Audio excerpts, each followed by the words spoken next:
Hello and welcome to episode 10 of We Apologise. What you're about to hear, it is a conversational podcast with two best friends talking absolute nonsense. My name's Danny.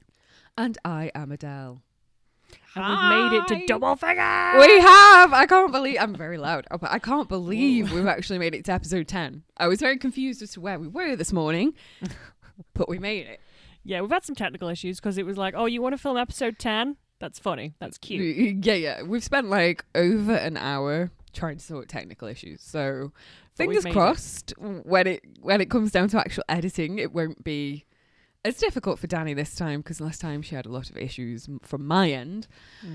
We blame Adele. We always blame Adele. It's not always me, and I can't even remember if it was my fault last time, but definitely this time. We know. Yeah. We know. Anyway, how are you? I'm good. I've had a good little time. How are you? I am good. I randomly was just kind of looking through my phone, and I discovered this week that this episode will be aired. Yeah, is 4 years ago since we went to a place called Castellibera. Please God, I'm not butchering that name. It's Welsh. With university. It did sound Spanish then. I was like, wait, we went to Spain? We went to this random castle and to the beach. This is the weirdest day of my life. Oh my God. So for context for the story for people that don't know it, me and Adele, we did a university degree together. We did an acting degree. Let's put degree. that out there. We did an acting degree. And we were doing together. Macbeth. Yes. And our lecturer decided that worst lecturer in the world, by the way. Just putting no that comment, out Your there. Honor. Decided he wanted us to go to this castle, a ruin of a castle in Wales. For rehearsals. For rehearsals. Yeah. Okay. Now, I wasn't meant to go on this trip because I was part of the sort of stage crew. I was doing set and design and costume as well. So I wasn't really meant to go, but our friend S Club pushed away in. S Club helped me to get on that trip because she was like, Danny pushed her way in. Yeah, by going, S Club, can I please come on the trip? I don't want to be here on my own all day. I mean, I think Jesus wasn't going, but S Club was going, and I'm like, bye, Jesus. I thought he did go. No, Jesus stayed behind because Jesus was on Midsummer Night's Dream. Oh, he was on Midsummer's too, wasn't he? Yeah. Okay. Jesus is one of my friends. I've just given him a nickname. His name isn't actually Jesus, but that's what we call him. So he stayed behind, and I was like, S Club, I want to go on this trip. So a bunch of university students got in this convoy of cars from where. To be fair, the road trip was pretty. The road trip was. It was like a 3-hour road trip, and we all had to we all got lost at a really early point. Yeah. Now we went to it's North Wales, so imagine setting off from the Midlands to North Wales. And crossing over, you're meant to either get to around the Chester area for the quickest route. We all went such random ways and then completely missed each other in this convoy. I think there was 5 cars. Yeah. It was including crazy. the lecturer. Oh my gosh. It was bonkers. So it took us 3.5 hours to get there. We get there. You can't park at the actual castle. So we had to park right at the bottom of this hill. Because it was on the top of a very tall hill. Very, very tall hill. I mean, you have to drive halfway up the hill, which, I mean, it's a spectacular hill and it's beautiful up there. I'd go again for a day trip. I'm planning on going again. That's sort of how this came about. Oh. I'm planning on going again because the RAF base is so close and you get to see what... there are some planes that are called hill huggers. That's not their official name, but they're classed as hill huggers because they go really close. So it's spectacular.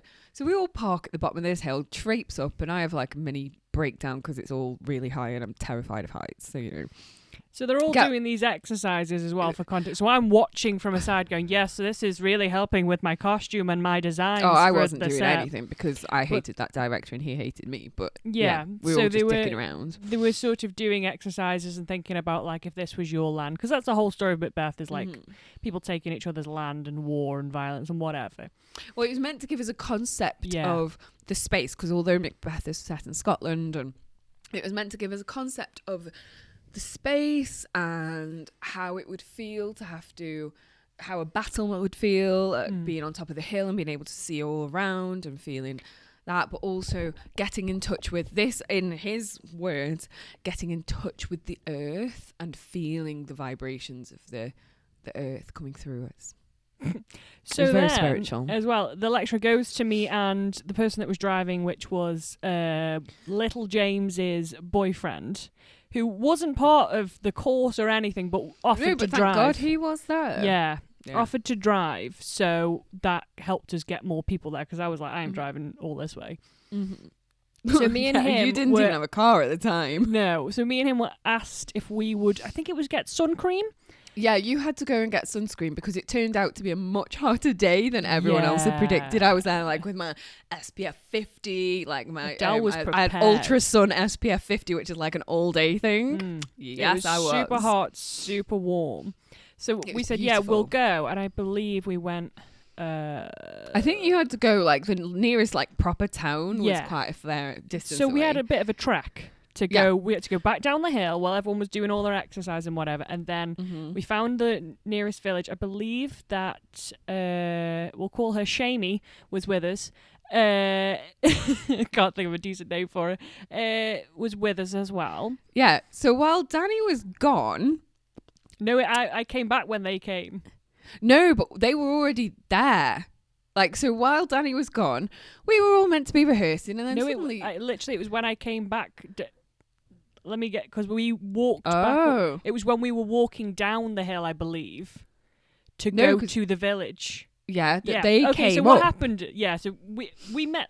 Me and little James's boyfriend and Shamey met these...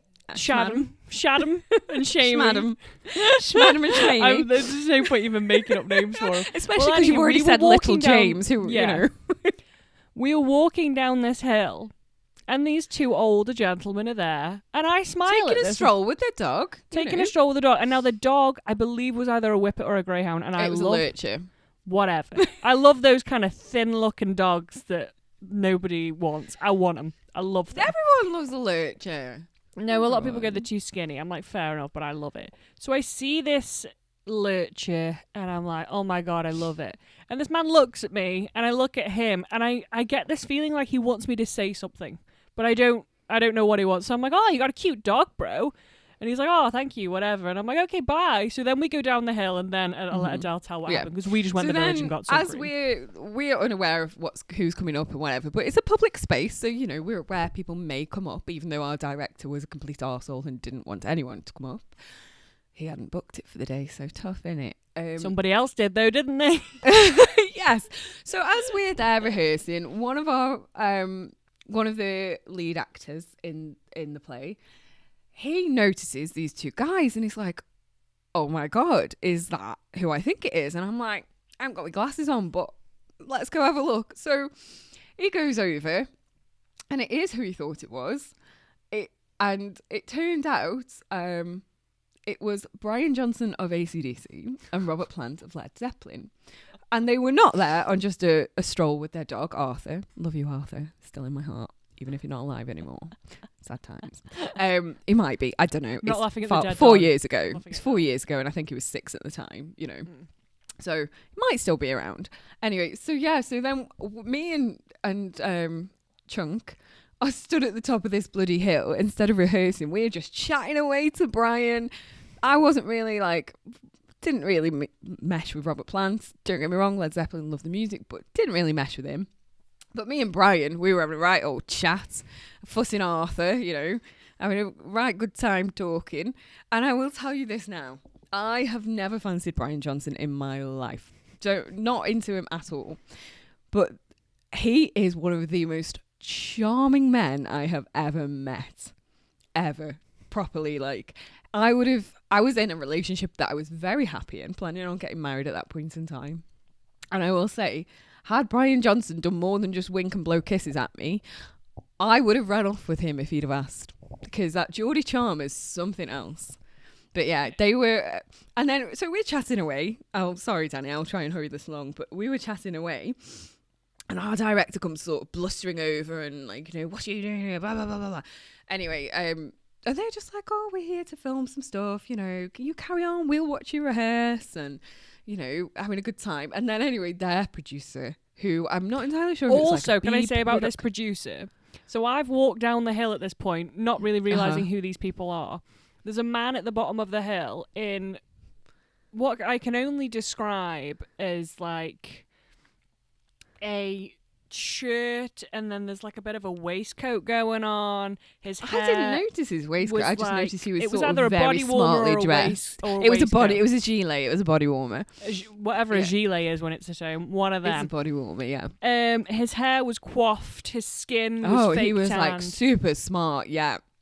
And I was thinking, you're not ready for a walk, are you, hon? Because I wasn't aware. Did you not notice them pulling the camera equipment out? Well, no, because they were chatting and talking about something, and there was a young girl holding an umbrella over his head, and I thought, what a dickhead. I even looked at him and went, hold your own umbrella. He was Arse. I'm gonna risk being cancelled by whoever the production company behind that was forever and say he was an arsehole. He came. He didn't even speak to me, but I was like, I don't like you. I don't know who you are or what you're doing, but I don't like you. He was an arsehole because he did come up and demand that we leave, despite the fact that Brian and Rob had both said they were happy to have us there and watch filming we could have taken a break, watch filming, and then they would have gone.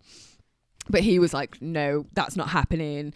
They got the little drone cam up and everything, and But I will say, I am so glad that he won that war that day, because I think our director needed putting in his place a little bit too. So from that, I'm going to say that still makes me smile. So me and Schmadam and Schmamie have gone down to the village. We've got all this sun cream. We've drove back, and then I just see all of the cast and crew coming down the hill, and I'm like, what is going on? Why are we coming? What? Sorry, I thought we were here for the day. And then we get told about who all these people are, and I'm like, what? AC/DC Led Zeppelin? What are you talking about? You talking crazy talk? So then the director goes, and I was like, okay, where are we going now then, lad? So that village we just went to, let's go to there and go to the beach. I'm like, okay. Well, while you were gone, you were gone, and Schmoz was also gone with Schmanner, because they needed to find a toilet.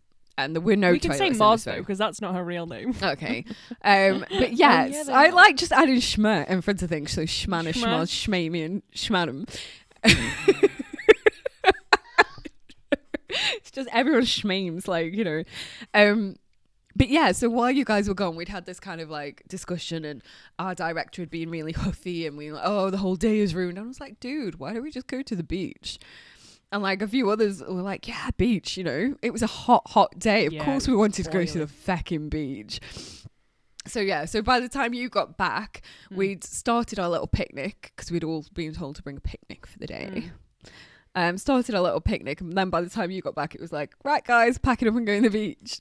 We were literally, and we had gone around this little village. Now I'm talking, we're in the arse end of nowhere. It's actually quite it was lovely, but we were in Welsh Wales. So like, it's beautiful. We walked into places going, have you got any sun cream? And they're like, proper, like the Welshest reply you've ever heard, and I was like, I think that's a no more for you, because that is an area where a lot of people, English people in particular, go on holiday. So it's not. They probably just took one look at you. No, because we went. There was another village I think we went to first along the way.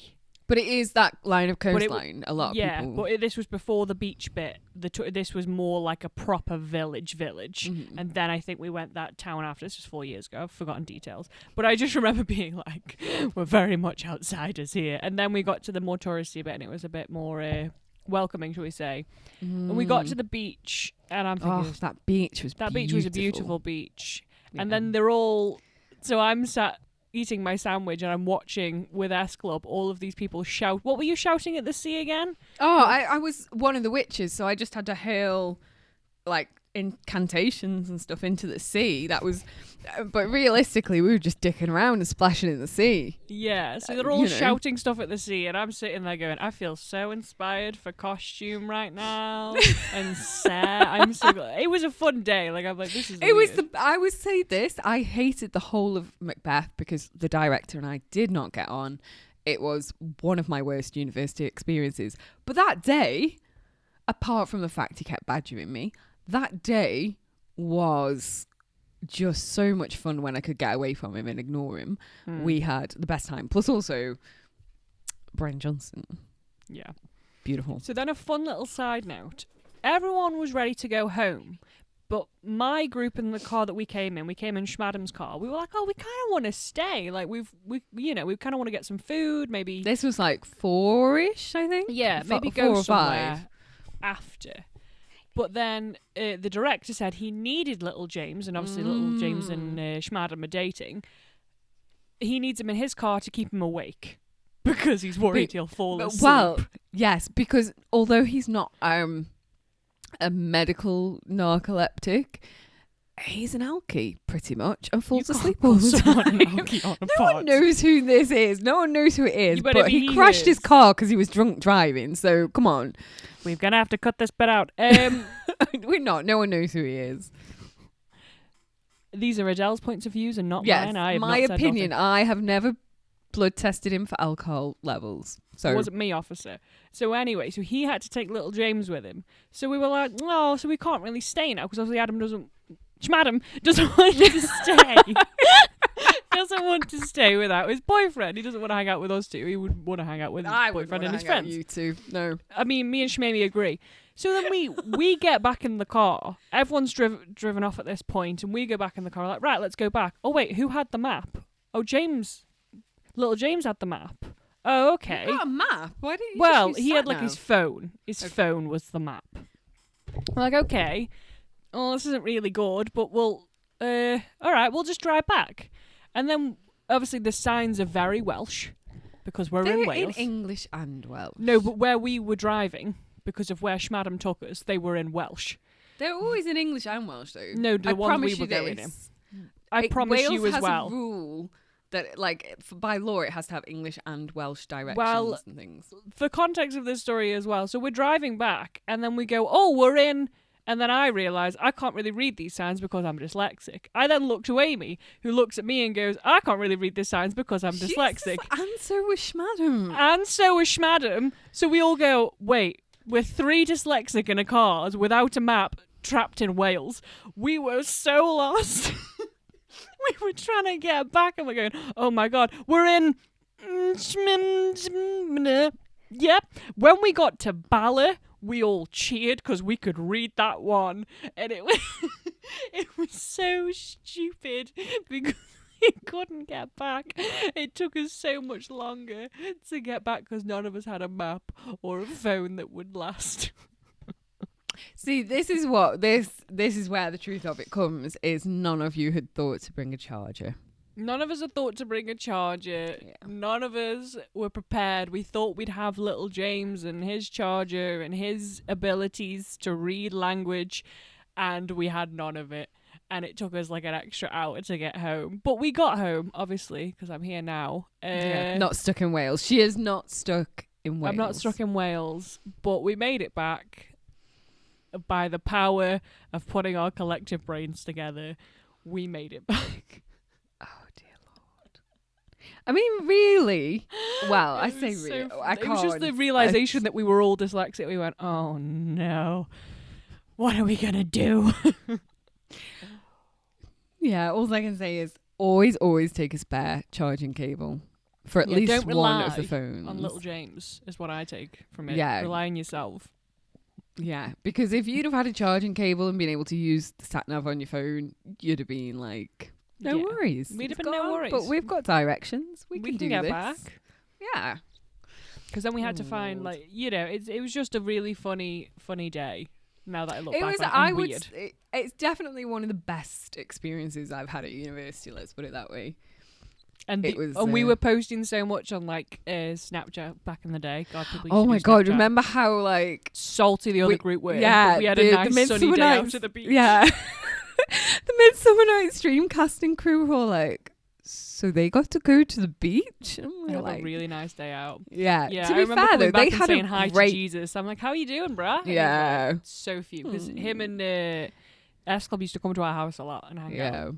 But to be fair, they got a really good play and we didn't. So it's you know, I think that's where it. What would you prefer? You know, exactly. We all had to perform in public, by the way. This was not a university private performance. This was in a public space. Yeah. We all had to perform possibly the worst version of Macbeth in public.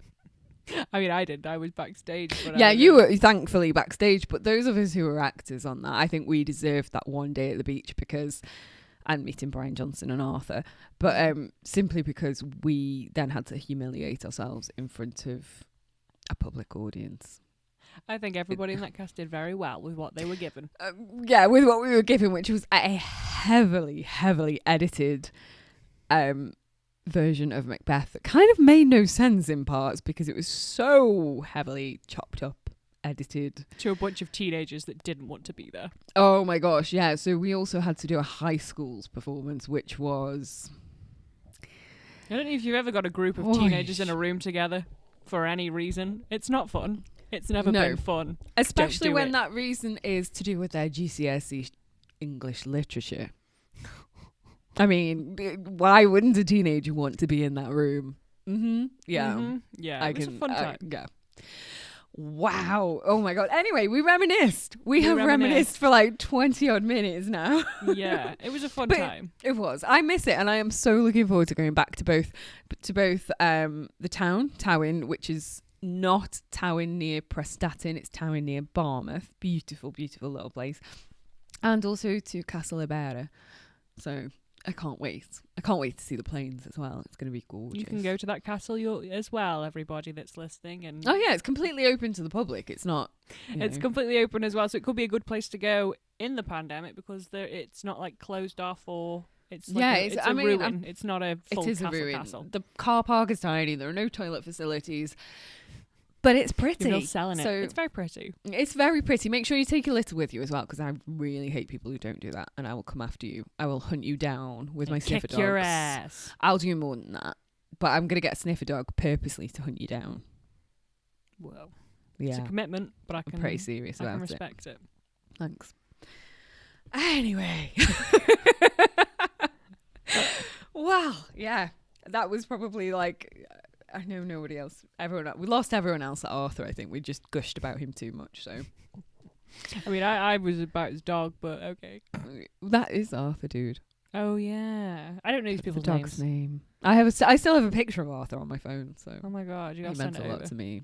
He sends. Yeah, we kept it. So, what has been floating your boat this week? We'll go on to. Well, it's been a bit of a crappy week for me. I've been called back into my office full time, which means 13, 14 hours. Because you were working from home, weren't you? I was working from home. Beautiful 8.5 hour days, perfect. Pretty good life, enjoying it. And considering, government advice still to work from home where you can. But yeah, I got no notice, called back into the office. So now my days have gone from like 8 to 9 hours to 13 to 14 hours, which is sucks balls. Which sort of like... So I had to book Friday off this week. It gave me a nice shorter week, and that's, lovely. But the reason I had to book it off was because I've been part of the COVID-19 vaccine trials for the NHS. And you've heard me talk in the past about how much I love my boss who left me. He left me for another job, bastard. But yeah, you've heard me talk about how much I love him. Anyway, so this week I randomly had to contact him for something. And he signed off with best boss ever, which is, as you know, that is what I think of him. But it made me smile and made me laugh a little bit. But the thing that's floating my boat is it's made me smile so much because it reminds me of him. So when I first told him that I was going on this trial and having these injections and things, he asked me, would I get a certificate, like a swimming certificate?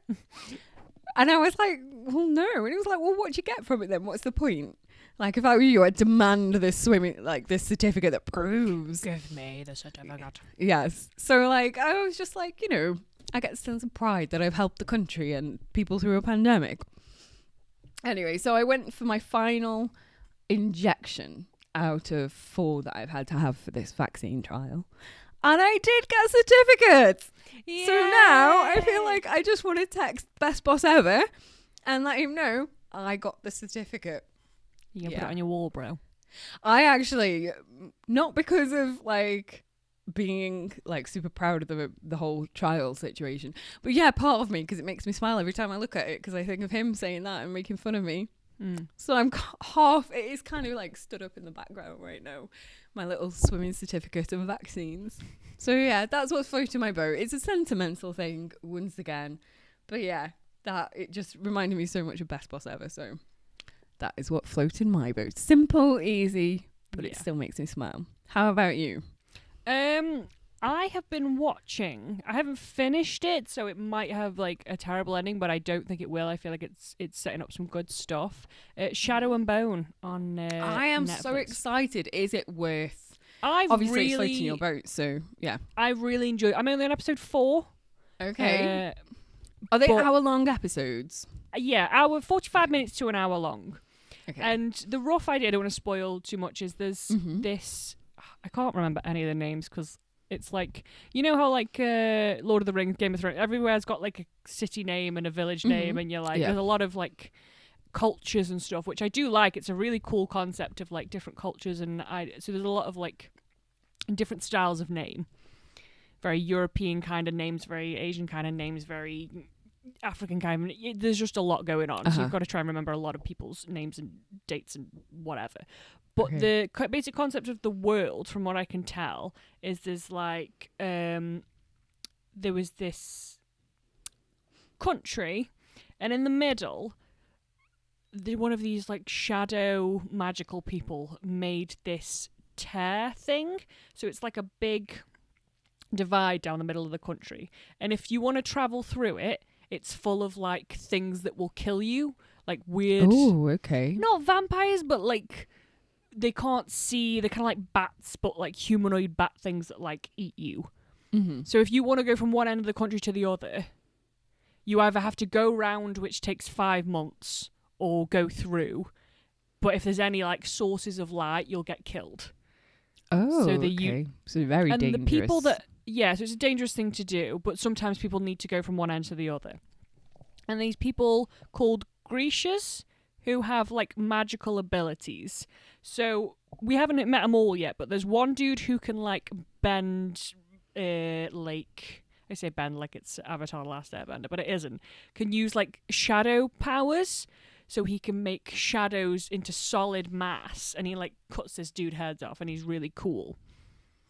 But so it was one of his Danny ancestors. has a violent streak, just so everyone knows. Yeah, I love this. Danny stuff. has a very violent streak. So his ancestor made that big divide thing. Okay. And then there's people who can. I really like the magic system in this. There's people who can like control air, fire, water, but then they have these things called, what's it called? It's heart something, where basically they control people's hearts, so they can like pull a person's heart out of the chest. Or if somebody's really like stressed or angry, they can calm them down. A bit like for anyone who's seen Once Upon a Time, it's a little bit like the wicked stepmother, Snow White's wicked stepmother, whose name I've forgotten in Once Upon a Time. How she can control hearts. Regina. Yes, Regina. How she has like control her thing was hearts. like pulling people's hearts out, but no. But she could also like manipulate them via their heart as well. Well, yeah. So what they do is they control like the heartbeat. Oh, okay. That's what they control. Mm-hmm. And then there's these people called, I believe they were called tailors. And so say if like you got a cut on your hand, they're not healers, but they can stitch you up. And I need one of those. Yeah, you got a cut on your finger. So yeah, from the not from the office, but from trying to keep the canteen area we have to clean everything, and I cut myself on metal this week. And like, nurse has had a look. She's in the palace, and like she basically says the queen uses me to keep her breasts from sagging. So like, I like that. When can I get one? So that her powers there's just really interesting power ideas that I haven't seen before. And then obviously there are healers, but they're different from tailors. I want myself a tailor to keep my boobs from sagging, please. Yeah, I was like, whoa, where's no, one of them? No need for a bra anymore. We've just got ourselves a tailor to keep everything where it should be. Our lead character's involved, but I won't spoil because I had it spoiled how she was involved, and it kind of took away from the first episode of Smidge. Name and shame that person who spoiled it. No, just like the general internet and the trailer. Okay. Which I felt, you don't need to tell me that. Just let me learn that. Yeah, like, the whole episode is about this. So don't. So I won't spoil like her involved, but there's like a side group who also need to get through this. I'm going to call it the veil, even though it's not called the veil. Need to get through this veil thing. And they are like the funnest people. They're from like the other side of the world where it's more like there's loads of gangs and there's loads of violence and organized crime. And they're just such a fun group. There's this one guy called Jasper who I love him. He's got guns and he's really cool and he's just so fun. Like, he's such a fun character. And he always is getting into stuff because they're like, you need to go get this coal. Okay, I'll go get this coal. Then he's walking down the street to go get it. And then he hears about, like, people going, all right, place your bets. And then he loses all the money. And it's like, oh, but you can't be mad at him because he's really fun. And then there's this lady called Inej. I want to say that's how you say her name. She is my best bitch. I love her so much. Her thing is, it's a bit of an overused trope, but I love it every time and I never get bored of it, of like female thief who's just like super sneaky. So like you'll be talking to her and then you'll just look away and then she's gone because she's just super like fast. I love that. She refuses to kill because it's like against her religion, but she's just so cool. I love it. It's my favorite trope archetype type of character. A bitch with a bow or a sword is my favourite. I don't know why. I love it. I feel like for me, that kind of the female thief. That's very hard to say all at once. The female thief trope is kind of one that I don't like because it's always a sexy female thief. And I'm like, she is just be like beautiful and amazing and sexy, but that's not part of her thing, if that makes sense. No, but it kind of is. When they make them sexy first, it's always okay. No, but she isn't sexy first. She just is sexy general. You know? Like, you know what I mean? Like in general, she's beautiful, and I love her. I'm like, why can't the female thief be like some old bird? You know, because she wouldn't be sneaky enough. Well, yeah, would she be sneaky enough? Because she'd be walking and then click her hip, and it's like, oh, honey, I found you. No, I'm not talking to like a 90-year-old who can't walk, but you get some really fit and healthy like 90-year-olds who can. But when Inej gets old enough, and I'm going to put this to you, my dear. You are how old now? 24 to be 25. And how many hip problems do you have? Too many. That's why I will never be Inej. Exactly. That's why I'm not the thief. I'm not the sexy thief because I can't do it. Yes. But she can do it. We know many other people who are older who have zero hip problems. So you just need to watch Inej. Let her beauty and her amazingness and her coolness. I love when they're like in a room and she's like angry at someone and they go, will you just listen? And then she's gone. It's like, God, you're so cool. I love it. I love that trope. That like to me assassin would just thief. be like, I'd be annoyed with her straight away just simply because I'm like, well, what's your point, love? She's too cool though to be mad at. You gotta watch it. See if you like her. I'm going to try and watch it. I am. It keeps like coming up as one of those programs that's suggested for me. The lead character, I will say that, because I met up with our friend Moz not too long ago, who sends her love, actually. I love her. The lead character, I think it's just the hair. For anyone that knows Moz who's listening, she doesn't look like her, but she kind of does, and she behaves a lot like her. If our friend Moz was in that situation, I'm like, wait, what? She just really reminds me. And so every time I'm watching it, I'm like, oh, Moz. But it isn't Moz. So this doesn't make sense for anyone that doesn't know sometimes Moz. When you recognise one of your friends in a character, and you sort of half then feel like you spent time with your friend, even though clearly your friend has no idea of this and is just like, you know. Yeah. But yeah, you do sort of half feel like you spent time with your friend when that happens. And then you have to remind yourself, I was watching it earlier and then she rung me, which was really confusing because I'm looking at the actor's face that kind of looks like our friend Mars, who was also an actor, is like, I answered the phone like, hello? How did you know? She's like, what? I just seen if you're okay, bro. I'm like, yeah, I'm okay, but what? So yeah, we had a fun little chat and yeah, that was just a little side note. But yeah, it really freaks me out that she really looks like her. we can actually have a proper hangout and like have people indoors from different areas. It'll be nice. Yes, will be nice to have a proper hangout because you know Britain's still a bit cold right now, so it would be lovely to have a hangout indoors, be nice and social with people I haven't seen for a while. Yeah, I've also another one that was floating my boat, but not as much as Shadow and Boat. Well, maybe a bit of both. She's got 2. I brought 2, goddammit. Oh my god. Okay, I'm a changed woman. I've been really enjoying his Dark Materials, I want to say, by Philip Pullman. Yes, Pullman, it is Philip Pullman. So I tried the very first one, which I think is the Northern Lights book. No, that's his Dark Materials is the first one. Oh, right, okay. I remember I bought the first one. Yeah. It's somewhere. I was so confused at how that was a children's book. It's not a child's book. Jesus Christ. It's so complicated. It's really convoluted and he likes to put words in there. He just loves putting words all over it. I mean, it's a book, like, so you'd it's hope. It's like having your ears, because I'm audiobooking. I'm not. I don't think I could read this book. No, well, I've said this before. Like, I can't read physically Neil Gaiman books, but I can listen to them. There's certain styles of writing I just can't read it because it's like, it's not that it's bad. It's my dyslexic brain can't read it. But I enjoy listening to them because they are so like beautifully written. Listening to that, yes. So try listening because it's very nice. The one I'm on Audible listening to is full cast audio as well, which is quite good. From the films or the TV show? The audiobook has a full cast. Oh, right. So it's not like the cast, because I know with some books. I don't think it's the cast from the TV show or films and stuff. Ah, okay, yeah. I think they've just hired a group of actors to do it. Somewhere they do that though, where they'll hire actors who've actually appeared in a TV or film adaptation to then be in the book. Which is, it's confusing because, I'm sorry to interrupt, but Poirot, there is a series of audiobooks for Poirot that actually have Hugh Fraser, who played Captain Hastings in the ITV series of Poirot. So it's very confusing to the brain when they do that. Yeah. No, I don't believe that they are. Okay. But I haven't seen the TV show. I was hanging on until I'd read it. Can I ask, how far in are you? Because I could not get past probably like the first chapter, which I think was just an intro.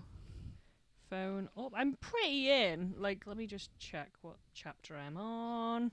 Sorry, let me just fill for time. I'm on chapter 8, halfway through chapter 8. Okay, so you're doing pretty well with it because it's a chunky ass book. It is, but I've been listening to it when I come home from work and when I'm walking and stuff. I'm glad I audiobooked it though because I didn't know what it was like until I picked it up. I just thought, I'll have that because I need some credits to spend. And I'm enjoying myself because I always, as a child, enjoyed the film.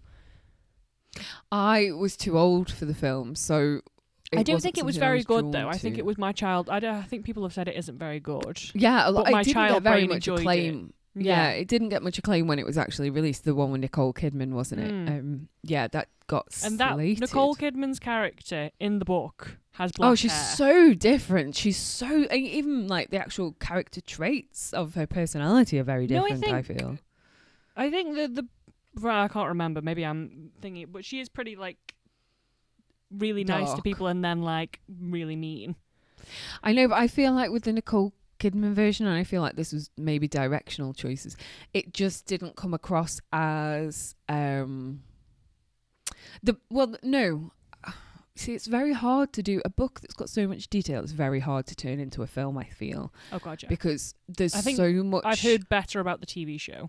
I haven't seen any of the TV show. I do want to watch the TV show because I was like, I'm going to read it first because I've got this credit, so I'm going to go for it. Yeah, I keep intending on going back to it and maybe trying to enjoy it again, but I don't know where I've actually put the book. I just know it was very hard going, and I can't imagine having been a child trying to read that book because I tried it in my 20s. The language is beautiful and incredibly written, but Jesus, but not just that. When he calls it his Dark Materials, there's a lot of very dark stuff going on. Oh God! Like I think in the first chapters, a couple of chapters, there's a lot about these people called the Gobblers, which are like stealing children.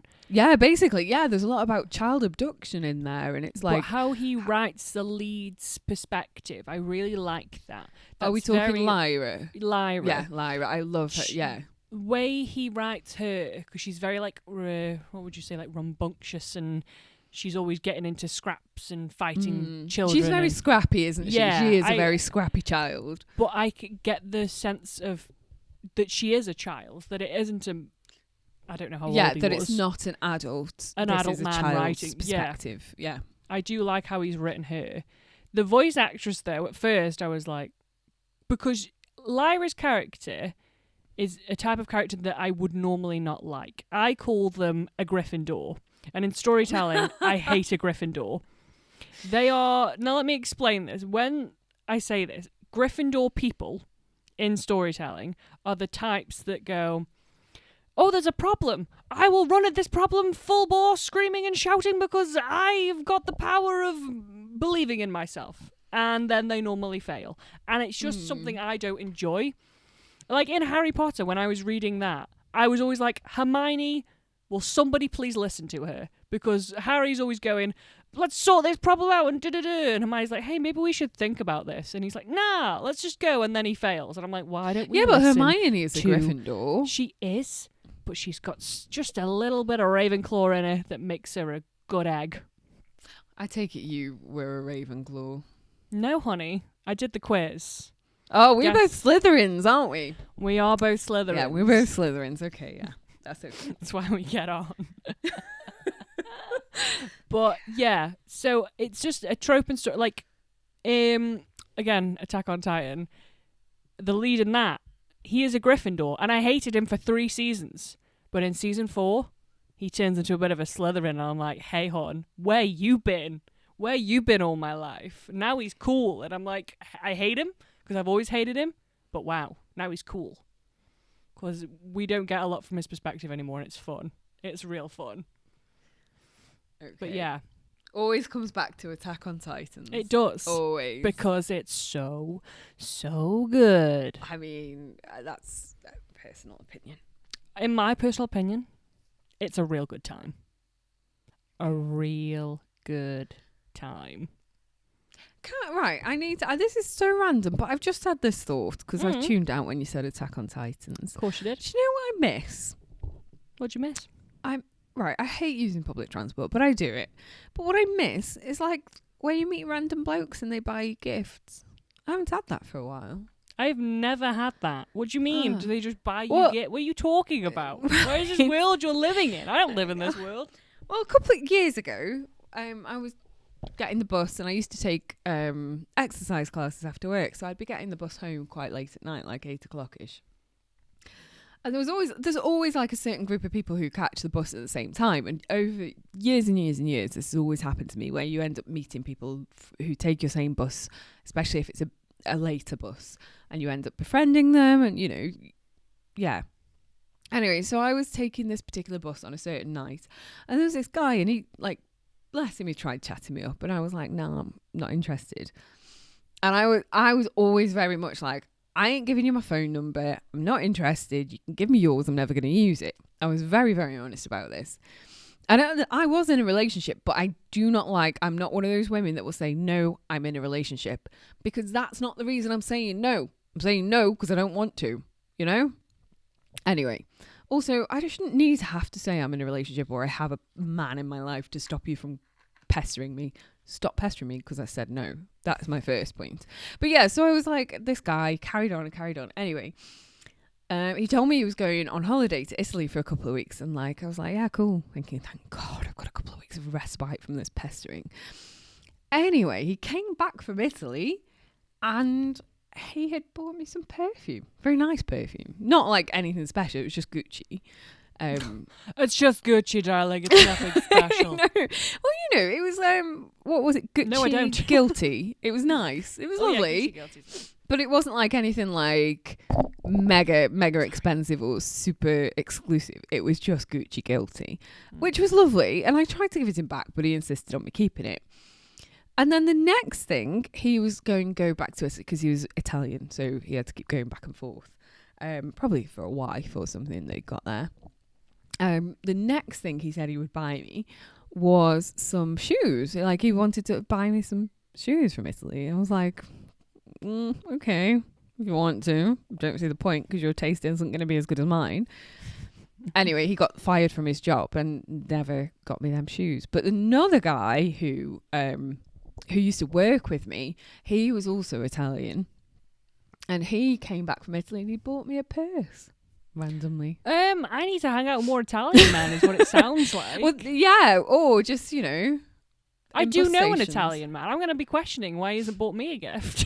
Yeah, I mean, he's married with a wife and kids, but still. Yeah, so were these, but, you know. Oh, then I'll definitely be having words. We were having quite a funny discussion the other day because we were at work and he said, "Oh, what you having for your dinner?" And I was like, "Oh, pistachios." Just like that was literally all you had for dinner? Well, I should say tea, because I say it properly. So dinner time, I had a big meal, and then I have a snack for tea time. Right, so lunchtime you had a big meal. Yeah, dinner time I had a big meal, and then tea time. No, well, because, right, okay, there's people who are going to be 12 confused. 12 o'clock, dinner which is time, lunchtime. Which is dinner time. Lunchtime. I had a big meal. Okay, she had a big 7 lunch. o'clock, I had a snack. I'll interpret this for you. At lunchtime, she had a large meal.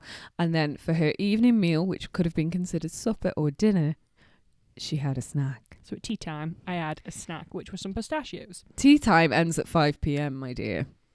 Well, for my tea, I was having pistachios. And he said, "Oh, what you having?" I said, "Oh, pistachios." And he was going really confused and didn't know what I was talking about. And I said, "You're Italian. Of course you should know what a pistachio is. Surely, man."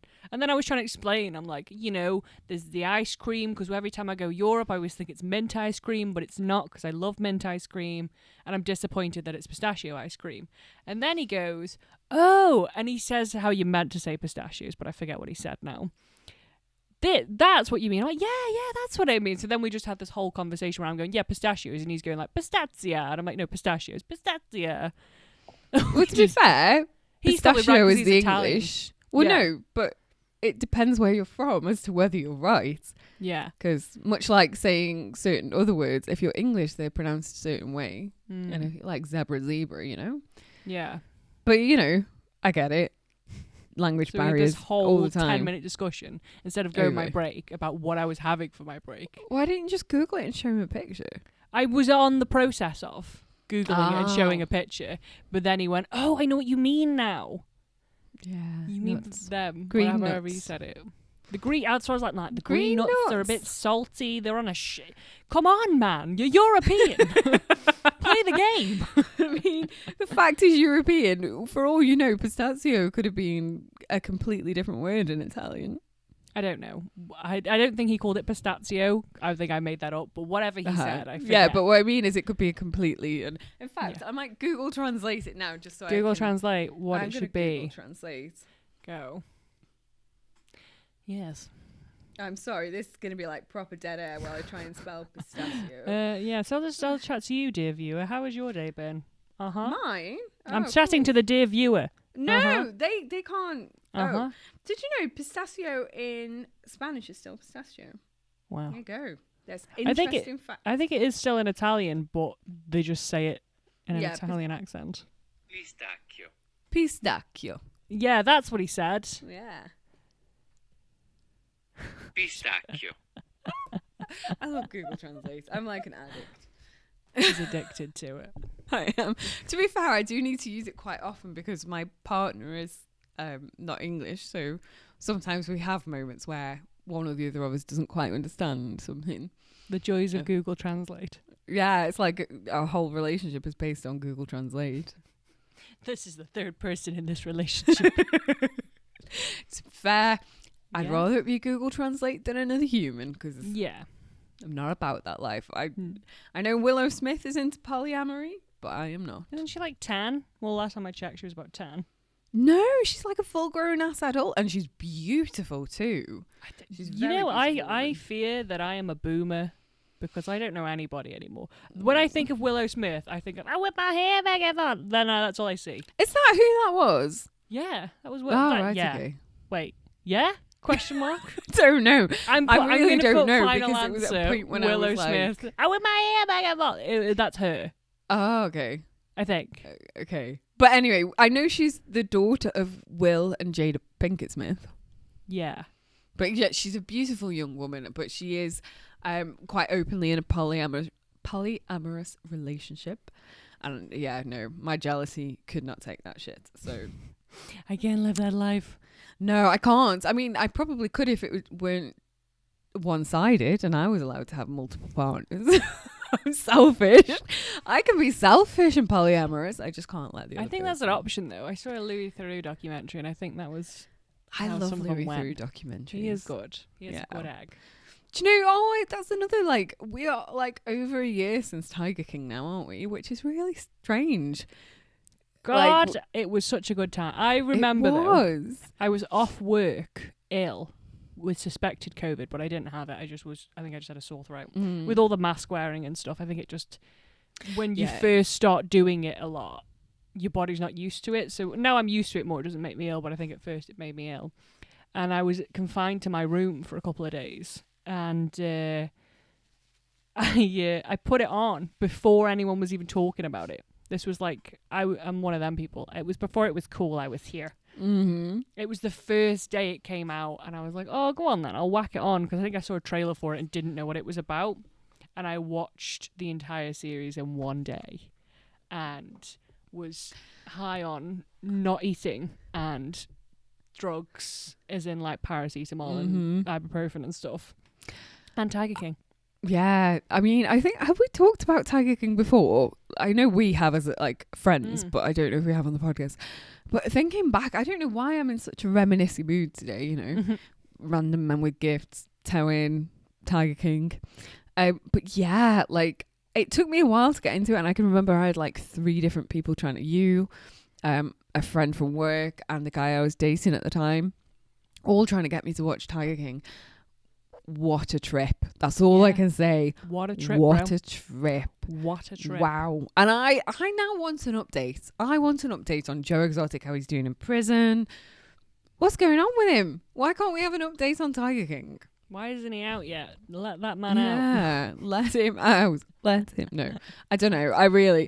It's such a weird... For anyone who's never seen Tiger King, what happened to you during the pandemic? Why have you not seen it? Working or something? Ew. Yeah. Yeah. But B, like, treat yourself. I think it is still available on Netflix. I hope it still is. But treat yourself, because it's about these crazy ass dudes that all own like huge exotic animals. But mostly it focuses in on Joe Exotic, and spoiler alert, he is now in prison, for anyone who has been, living with their head in the sand for like a year. He's now in prison due to some Carol Baskin stuff. Carol Baskin. And yeah, so I just want to know he's doing okay. I was worried when he got sent down. Well, in the program when he got sent down. I was going to say, you've been chasing this for years, have you? This, yeah. Joe No, but I Exotic did. situation. I worried for him because I thought, Joe, he's so sensitive. He won't survive prison. That ending of the show where they go back to a clip of him when he's young, and he's like, we just need to protect the animal, and you could tell he really means it, and that he just really after all the years right of like reasons. went down the dark path of just using animals for money, and it's so sad. You're like, oh, Joe, man, where did it all go wrong? Yeah, Meth. Cal Baskin. That's where it all went wrong. And young boys, that's where it all went wrong. Meth and young boy. That's the downfall of many of us, though. meth and young boys. Yeah. But yeah, that is... I mean, meth is where it went wrong, let's put it that way. Just straight on the meth. But he had such a tragic life. I don't know if you've seen the documentary Louis Theroux did beforehand with Joe Exotic. Clips off. I do want to watch. Oh, I don't know if it's still on the BBC, but it was... like the friend who got me into it from work, he told me about the documentary on BBC iPlayer. If it is still on there, treat yourself on, because it goes so far back into his history. I'm like, it's he's got a proper tragic history. Yeah, that's sad. And so Joe Exotic. I can't. Why we now rambling on about Joe? I'm having proper nostalgia today. Must be the hormones. All the hormones and nostalgia. All hormones. That's taking me down. The title of the episode. All the hormones. Yeah, like, and everyone will be confused because we only mention it right at the very end of the podcast. We take a whole trip down memory lane for an hour and mention hormones at the very end. But what is podcast if not nostalgia and hormones? And randomness. And randomness. Yeah.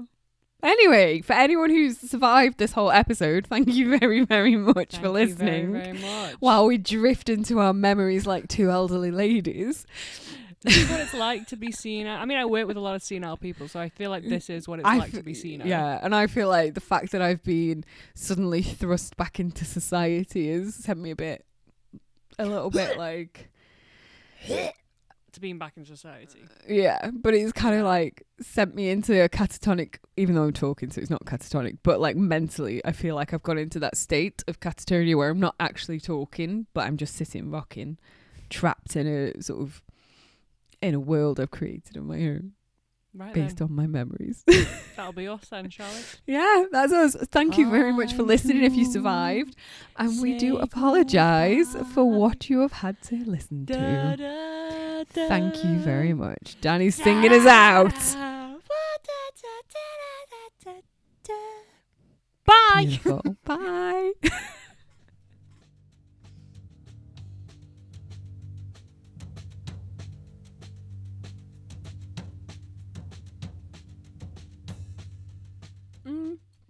It did say that though, that like it's going to be that patchy today that you could have sunny in one place and a couple of miles away be completely and utterly just rainy. Rainy. Bit like rainy. Rainy.